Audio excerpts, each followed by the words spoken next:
para ulama mendengar daripada hadis Rasulullah sallallahu alaihi wasallam, mereka menghimbau kepada kita kalau kita dalam keadaan susah, dalam keadaan payah, perbanyaklah mengucapkan dalam keadaan susah, dalam keadaan sengsara, dalam keadaan ketakutan, serahkan diri kita kepada Allah, ucapkan sebanyak-banyak 450 kali.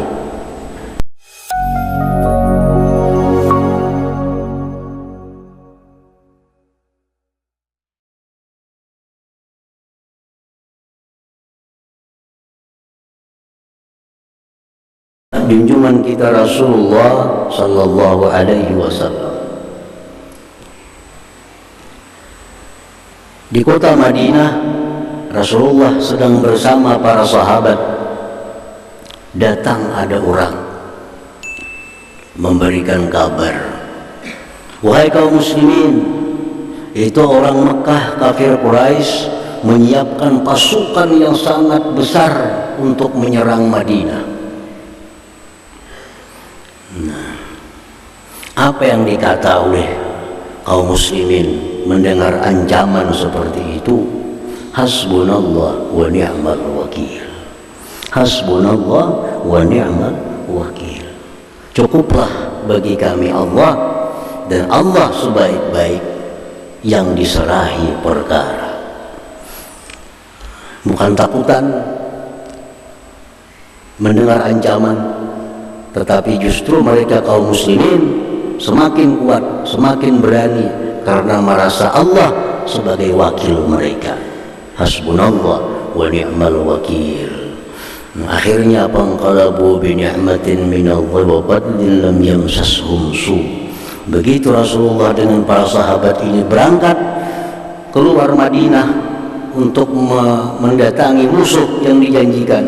Ternyata musuhnya ketakutan, kada jadi ingin menggempur kota Madinah itu. Nah, itu contoh lagi bahwa orang yang menyerahkan perkaranya itu kepada Allah Subhanahu wa taala, Allah akan jamin kemaslahatannya, kebaikannya. Itulah yang disebut dengan al-wakil ini. Para muhibbin rahimakumullah. Jadi ingat bahwa kita ada punya Allah yang bernama al-wakil.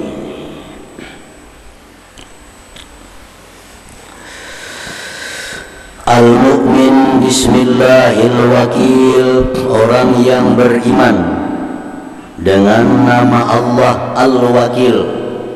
Dia beriman bahwa Allah itu adalah wakil, karena Al-Quran mengatakan demikian. Wajib dia percaya di antara nama Allah ada yang Al-Wakil. Nama iman kita percaya. Nah, kalau kita percaya bahwa nama Allah itu Al-Wakil, macam apa kita? Ayat takila umurahu ilallah ta'ala. Kita serahkan urusan kita kepada Allah Subhanahu wa ta'ala. Syekh Abdul Wahab Asy-Sya'rani, salah seorang waliullah, punya anak namanya Abdurrahman. Ini seorang wali besar, punya anak Abdurrahman. Tapi anaknya ini kada kawa diurus, nakal luar biasa. Disekolahkan lawan guru sini 2-3 hari break. Sekolahkan ke sana, kada lawas ampih, kada sanggupnya mengurusi Abdurrahman nih. Lalu Abdul Wahab Sya'rani ini dapat petunjuk dari Allah. Wahai Abdul Wahab, ikam selama ini menyerahkan anak kepada wali si fulan, wali si fulan, wali si fulan. Apa hasilnya? Nol hasilnya. Coba serahkan kepada aku, Al-Wakil. Abdul Wahab Sya'rani ini lupa bahwa mestinya anak ini diserahkan kepada Al-Wakil, kepada Allah. bukan kepada si guru ini, bukan kepada si wali ini. Beliau lupa. Mestinya boleh menyerahkan anak kepada guru, boleh menyerahkan anak kepada seorang wali, tapi hati mesti hakikatnya menyerahkan kepada al-wakil. Kita sekolahkan anak kita di mana sekolah, tapi ingat bahwa kita sebujurnya menyerahkan anaknya kepada Allah, bukan kepada sekolahan ini. Sekolahan ini syariatnya, sekolahan ini hanya sebabnya, tapi hakikatnya aku serahkan anakku kepada Allah Subhanahu wa ta'ala. Ringkas cerita, Abdul Wahab Sya'rani tobat kepada Allah karena kesalahan ini. Lalu sejak malam itu mengatakan, ya Allah, mulai saat ini aku serahkan kepada Engkau anakku Abdurrahman itu, untuk kau urus, untuk kau pelihara, untuk kau jaga. Nah, begitu pagi hari sudah melihat perubahan-perubahan kebaikan pada anaknya Abdurrahman ini. Setelah malamnya diserahkan kepada Allah Subhanahu wa ta'ala. Nah, para muhibbin rahimakumullah. Jadi kita ini seringkali lupa menyerahkan benda kepada siapa. Oh, raguakanlah, oh jaga akan sepeda motorku, oh jaga akanlah itu koko. Nah, kita ini minta jagakan kepada orang sebelah, minta jagakan kendaraan kepada tukang parkir, padahal tukang parkir ini bisa guring, tukang parkir bisa lupa. Nah, boleh kita serahkan kepada mereka-mereka, tapi hati kita ingat, sebujurnya kita serahkan itu kepada Allah Subhanahu wa ta'ala. Ini hanya syariatnya, hanya sebabnya. Nah, para muhibbin rahimakumullah, jadi selalu kita ingat al-wakil. Jadi para ulama mendengar daripada hadis Rasulullah SAW, mereka menghimbau kepada kita, kalau kita dalam keadaan susah, dalam keadaan payah, perbanyaklah mengucapkan hasbiyallah wa ni'mal wakil, atau boleh hasbunallah wa ni'mal wakil. Hasbunallah wa ni'mal wakil. Ini sudah kita kehabisan jalan, sudah tidak ada lagi orang yang bisa menolong kita, sudah tidak ada lagi orang yang bisa kita harapkan untuk mengurus kita. Nah, serahkan diri kita kepada Allah, ucapkan sebanyak-banyaknya hasbunallah wa ni'mal wakil, hasbunallah wa ni'mal wakil. Menurut Imam Abul Hasan As-Sadili 450 kali. Hasbunallah wa ni'mal wakil, hasbunallah wa ni'mal wakil, hasbunallah wa ni'mal wakil, hasbunallah wa ni'mal wakil 450. Di mana dapat angka 450 itu mengambil dari jumlah huruf hasbunallah wa ni'mal wakil. Hasbunallah, ha 8, sin 60, ba 2, nun 50, alif 1, hasbuna, Allah 66. Nah, semua dihitung jadi 450. Jangan kurang, jangan lebih. Karena bila kurang bila lebih, kada hasbunallah wa ni'mal wakil lagi bacaannya. Itu hitungan yang pas.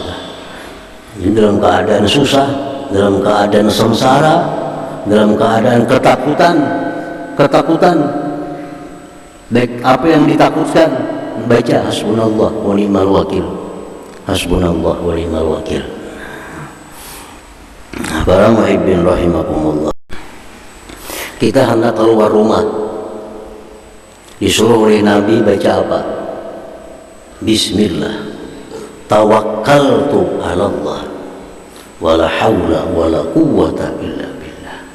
Bila baca itu, rumah selamat, perjalanan yang kita hadapi pun akan selamat. Kenapa sebabnya? Karena ucapan kita itu bismillah, dengan nama Allah. Tawakkaltu ala Allah, aku serahkan rumah yang kau tinggal, anak bini yang kau tinggal, aku serahkan kepada Allah. Perjalananku yang ku hadapi ini pun ku serahkan kepada Allah untuk membimbing, untuk menjaganya. Nah, ini selamat. dalam perjalanan baik yang ditinggal maupun yang dihadapi. Bila keluar rumah, ujar Nabi baca Bismillah, tawakkaltu 'ala Allah, la haula wala quwata illa billah, supaya selamat. Karena kita sudah menyerahkan. Ada seorang di zaman dahulu dikisahkan hendak naik haji, sorangan, bini tinggal, bininya kada umpat, bininya hamil, hendak berangkat naik haji.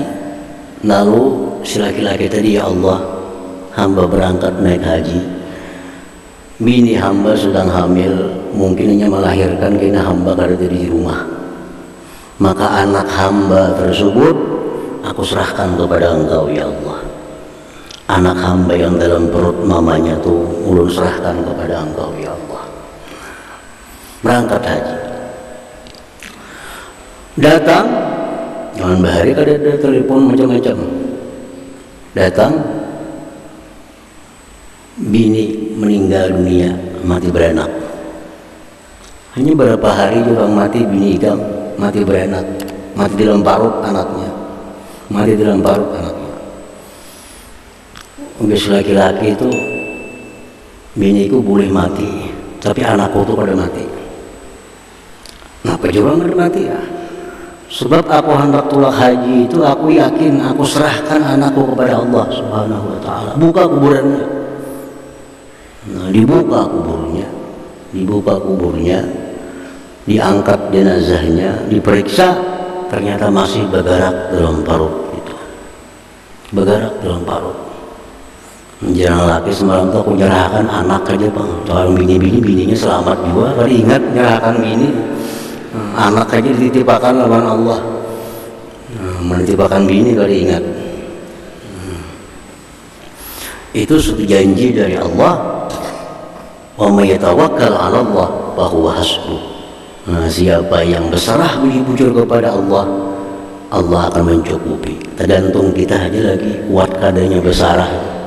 Nah, kalau kita bujur-bujur kuat berserah diri kepada Allah, menyerahkan urusan kita kepada Allah, karena ada urusan yang kada selesai, karena ada urusan yang kada beres, sebab Allah maha segala-galanya. Nah, jadi kalau beriman kita bahwa Allah itu Al-Wakil, nah, serahkan urusan kita, bertawakal kepada Allah Subhanahu wa Ta'ala. Para muhibbin rahimakumullah. At-tawakkul huwa ittikalul qalbi ila Allah Ta'ala bil inqita' ilaih wal iyas amman dunah. Tawakal itu artinya menyerahkan hati. Ini hati. Tawakal ini perkara hati. Kita menyerahkan sesuatu kepada Allah, itu hati yang bicara. Perkara hati. Jadi tawakal ini bukan perkara tangan, bukan perkara kaki, bukan perkara mulut, mata. Tawakal perkara hati, urusan hati kita dengan Allah Subhanahu wa Ta'ala. Hati kita itu menyerahkan kepada Allah semata, tanpa ada sedikit pun mengharapkan orang lain. Mutlak hati kita bulat menyerahkan itu kepada Allah Subhanahu wa Ta'ala. Jangan diartikan bahwa kita kada berusaha. Usaha itu urusan zahir, tawakal ini urusan batin. Masing-masing jalan kedua-duanya. Urusan zahir kita, bagaimana petunjuk Allah dan Rasul. Urusan hati kita, bagaimana petunjuk Allah dan Rasul. Kedua-duanya jalan. Bukan berarti orang bertawakal itu kadang mengunci rumah, bukan berarti orang bertawakal itu kadang mengunci kendaraan, bukan berarti orang bertawakal itu kadang minum obat, bukan itu. Itu urusan zahir. Tawakal urusan hati kepada Allah Subhanahu wa Ta'ala.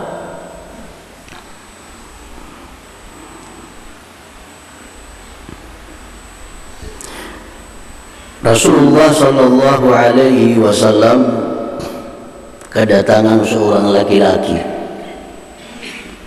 beunta datang, beunta laki-laki datang. sampai ke hadapan Rasulullah Sallallahu Alaihi Wasallam. Wahai Rasulullah, Allah datang kamari bawa unta, menunggang unta. Tuh untanya di luar. Apakah ulun bertawakal aja? Kada usah ulun ikat unta itu. Apakah sebelum motor ulun kunci atau kada tawakal aja kepada Allah? Apa jawab Nabi kita? I'qilha wa tawakkal. I'qilha wa tawakkal. Ikat unta engkau, serahkan kepada Allah. Nah, itu artinya. Ikat unta, serahkan kepada Allah. Jangan serahkan kepada tali menjaga. Tali kau dipakai orang. Kunci kau dibongkar orang. Kunci kendaraan serahkan kepada Allah. Itu kedua-duanya jalan. Perintah Allah yang zahir jalan, perintah Allah yang batin jalan. Kalau kita kunci kendaraan lupa kepada Allah, yang zahir aja yang jalan, batinnya kada jalan. Kada kunci kendaraan serahkan kepada Allah, batin aja yang jalan, zahirnya kada jalan. Maka Allah nyuruh zahir batin. Nah, jadi kunci rumah serahkan kepada Allah. Kunci kendaraan serahkan kepada Allah. Itu yang dimaksud menghimpunkan antara zahir dan batin itu. Menghimpunkan antara syariat dan hakikat itu kada boleh lepas kedua-duanya. Kita ada syariat, ada hakikat, mesti seimbang kedua-duanya. Berusaha tapi tawakal kepada Allah Subhanahu wa ta'ala. Berobat tapi jangan lupa tawakal kepada Allah Subhanahu wa ta'ala. Kita berobat itu perintah, bertawakal pun perintah, sama-sama pada perintah. Berobat perintah untuk zahir tubuh kita, tawakal perintah untuk hati kita. Nah, jadi kita beriman kepada nama Allah Al-Wakil, kita mesti menyerahkannya hati kita ini, menyerahkannya hati kepada Allah Subhanahu wa ta'ala. Para muhibbin rahimakumullah.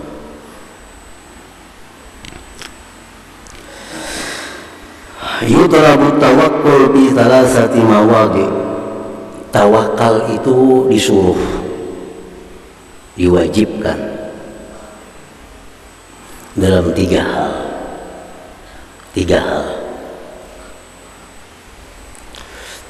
Yang pertama, kita tawakal itu bi maudhi'il qismah, tentang pembagian.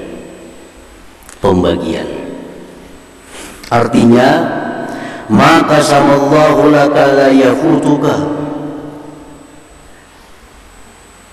ay wasala ilaika bisababin ta'lamuhu aw la ta'lamu wa la yazidu bikasbin wa la yanqusu bil qu'ud.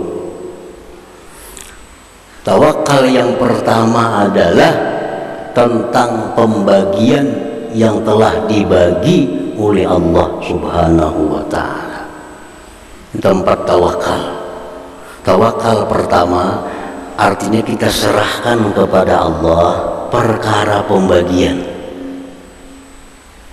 Allah membagi.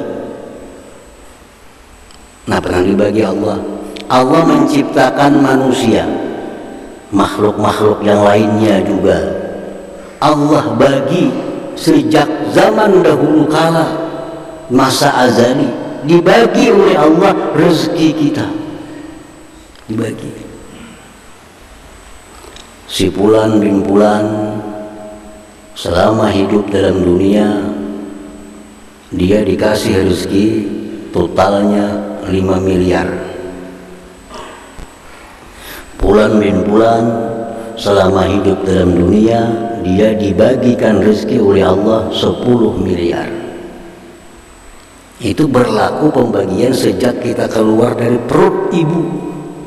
Sudah kita gunakan bagian kita itu. Nah, kita wajib menyerahkan itu kepada Allah Subhanahu wa ta'ala. Kita wajib percaya bahwa kita ini sudah dapat rezeki yang dibagi oleh Allah Subhanahu wa ta'ala.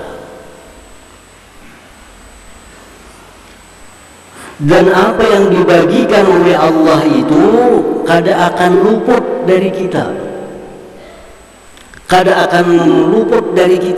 Pasti akan sampai kepada kita. Yang 5 miliar itu pasti akan sampai.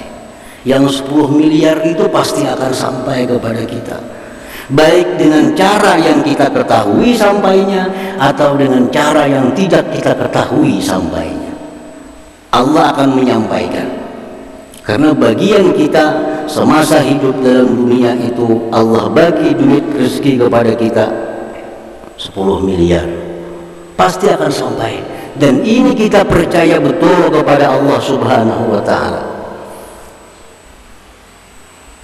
Nahnu qasamna bainahum, kami sudah bagi ke Tuhan di antara mereka itu. Sudah dibagi oleh Tuhan. Sudah dibagi. Dan pembagian yang dibagi Allah itu, kita dibagi oleh Allah dapat 5 miliar, kadang akan bertambah walaupun kita berusaha mati-matian. Kadang akan berkurang walaupun kita guring sepanjang umur dari jatah yang sudah dibagi oleh Allah Subhanahu wa ta'ala. Nah, di sini kita tawakal kepada Allah, kita serahkan urusan itu kepada Allah Subhanahu wa ta'ala karena sudah dibagi. Si fulan dapat bagian tanah 2 hektar, inya bagawe ya kadang tetap dapat 2 hektar, inya guring tetap dapat 2 hektar, kadang akan kurang, kadang akan lebih. Nah, jadi apa-apa yang Allah jatahkan untuk kita, Allah jamin sampai kepada kita. Baik itu ilmu, baik itu harta, baik itu jodoh, baik apapun yang sudah jadi jatah kita pasti akan sampai kepada kita. Jadi apa gunanya Allah nyuruh kita berusaha, sudah bagiannya itu juga. Nah, supaya dengan usaha itu kita dapat pahala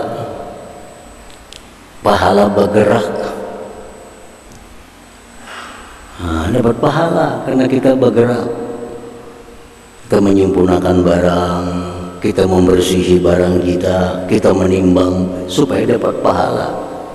Atau supaya dapat dosa kalau kita ada jujur dalam usaha. Nah, itu usaha itu fungsinya hanya untuk pahala dan dosa, bukan menambah mengurang jatah yang diberikan Allah Subhanahu wa ta'ala. Tawakal pertama di situ. Yang kedua, tawakal kita fi maudhi'in nusrah, pada tempat pertolongan Allah. Kita wajib percaya kepada Allah. Kalau kita menolong agama Allah, Allah pasti menolong kita. Jangan kada percaya itu. Kalau kita sudah menolong agama Allah, jamin pasti Allah akan menolong kita. Jadi kita tolong agama Allah, tawakal kepada Allah, serahkan, pasti akan menerima pertolongan dari Allah Subhanahu wa ta'ala. In tansurullah yansurkum, jika kamu tolong agama Allah, kamu tinggikan Islam, kamu makmurkan umat Islam, Allah akan tolong kalian. Nah, jangan ragu-ragu menolong umat Islam, jangan ragu-ragu memikirkan bagaimana Islam ini sudah tinggi. Allah pasti akan membantu, Allah pasti akan menolong. Nah, itu tempat tawakal yang kedua dalam hal pertolongan Allah. Yang ketiga, tawakal bi maudhi'ir rizqi wal hifzi, pada tempat rezeki dan pemeliharaan. Nah, di tempat tawakal. Rasulullah sallallahu alaihi wasallam bersabda, "Lan tamuta nafsun hatta tastakmila rizqaha." Ujar Nabi kita, kada akan mati seseorang sampai dia menghabiskan rezekinya. Manusia kada akan mati kecuali habis rezekinya. Nah, selama rezeki kita masih ada, kada bakal mati. Dimanapun kita berada, kada bakal mati selama rezeki kita ada. Misal dalam pembagian rezeki kita dapat 5 miliar, sudah kita habiskan 4 miliar dari makanan, minuman, pakaian, rumah, habis 4 miliar, 1 miliar sisa. Nah, kita kada akan mati kecuali kita bisa menghabiskan 1 miliar itu. Nah itu biar Nabi kita, kada akan mati seseorang sampai dia habiskan rezekinya. Orang habis rezeki itu kada kau lagi menerima rezeki, diimpus saja tangannya bangkak kalau kau menerima impus. Kenapa? Sudah habis rezekinya. Kalau orang itu diimpus masuk aja, panjang aja umur lagi. Tiba sudah impusnya menolak, nah, ada jauh lagi tuh. Rezeki itu sudah ditolaknya karena sudah habis jatahnya. Dan manusia kada akan mati kecuali jatah rezeki yang dijanjikan Allah itu sudah habis, sudah selesai. Nah makanya jar Nabi mengingati kita, ajmilu bitalab, elok-elok mencari rezeki, elok-elok bagus-bagus mencari rezeki. Jangan kada tahu di waktu, jangan sikut kiri kanan. Kenapa? Karena bakal habis. Mungkin kita masih ada jatahnya. Kita kada akan bakal kehilangan rezeki kita. Kita kada akan bakal luput daripada rezeki kita. Jadi bagus-bagus mencari rezeki. Ingat waktu, ingat ada hak lain, ingat ini yang menyakiti orang. Kalaupun kita sikut karena bertambah rezeki kita kada. Buka toko 24 jam bertambah kada. Kenapa? Sudah dibagikan oleh Allah Subhanahu wa ta'ala. Makin banyak datang rezeki lagi nafas mati. Mana punya? Dapat rezeki jatah oleh Allah kita 6 miliar. Mau kita berdagang siang hari siang malam makin habis lakas jatah itu. Mau kita kata payu berdagang panjang umur. Karena kita kada akan mati kalau rezeki belum habis. La tamutu nafsun hatta tastakmila rizqa. Jadi ajmilu bitalab, baik-baik mencari rezeki itu. Kita bercari siang malam kada menambah, kita bercari 2-3 jam kada mengurangi daripada apa yang sudah diberikan oleh Allah Subhanahu wa ta'ala. Nah di sini tempatnya tawakal. Berdagang buka, tapi rezeki itu urusan Allah. Ini dagang hanya sebab, hanya usahaku untuk mencari pahala. Kan berdagang kita melayani orang, nah, berbuat baik dapat pahala. Masalah rezeki itu urusan Allah. Waduh bercampur di situ, aku serahkan kepada Allah Subhanahu wa ta'ala. Nah yang ketiga yang kita tawakal kepada Allah, urusan pemeliharaan diri kita, pemeliharaan harta kita. Serahkan kepada Allah Subhanahu wa ta'ala. Kita kada sanggup menjaga diri kita, kita kada mampu menjaga diri kita.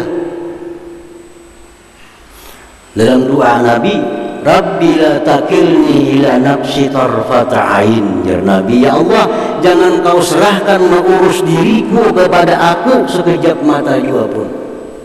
Karena kita mengurus diri kita sekejap mata, kita hancur, kita binasa. Kita kada mampu mengurus diri kita, menjaga diri kita. Serahkan urusan diri kita ini kepada Allah Subhanahu wa ta'ala. Kita beri siapa yang jaga kita, sehingga samur kada masuk ke telinga, pimpijit kada masuk ke mana-mana. Siapa yang jaga akan? Kita kawan jaga, kita aja beri. Nah, jadi kita menjaga diri seorang aja kada bisa. Nah di situ dia Tuhan serahkan kepada aku, serahkan kepada aku menjaganya. Setiap kali kita serahkan, Allah akan menjaga. Nah jadi pemeliharaan diri, harta, anak, bini, cucu, serahkan kepada Allah Subhanahu wa ta'ala. Jadi di tubuh manusia, dalam sebuah hadis disebutkan Allah kirim 4 malaikat yang disebut dengan hafazah.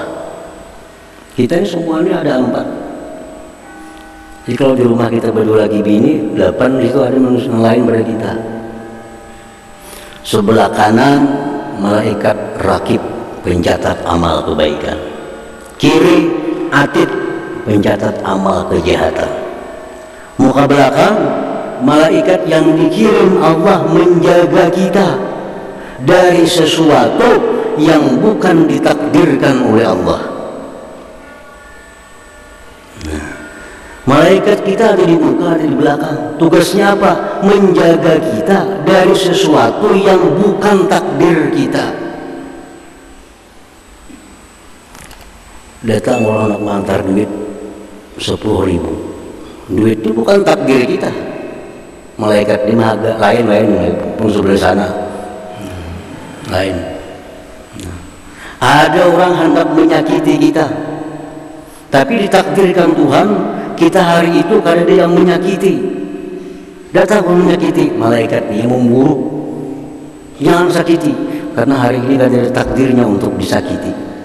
Nah, itu malaikat muka belakang. Jadi setiap manusia ada 4 malaikat hafazah, penjaga yang dikirim oleh Allah Subhanahu wa ta'ala. Nah, tapi kalau sudah memang takdirnya, malaikat pun ada kau menjaga lagi. Datang, memang takdirnya dapat musibah, malaikat sudah melepas dirinya. Oh, ini memang takdirnya, ini takdirnya. Tapi selama itu bukan takdir kita, ada 2 malaikat yang menjaga, kada akan sampai kepada kita, baik manfaat ataupun mudarat. Nah, jadi urusan rezeki, pemeliharaan harta benda, diri segala macam, itulah tempat kita tawakal, tempat kita menyerahkan kepada Allah Subhanahu wa ta'ala. Dan Allah berjanji bila diserahkan, sebujur-bujur menyerahkan, aku akan jaga ya Tuhan sebaik-baik penjaga.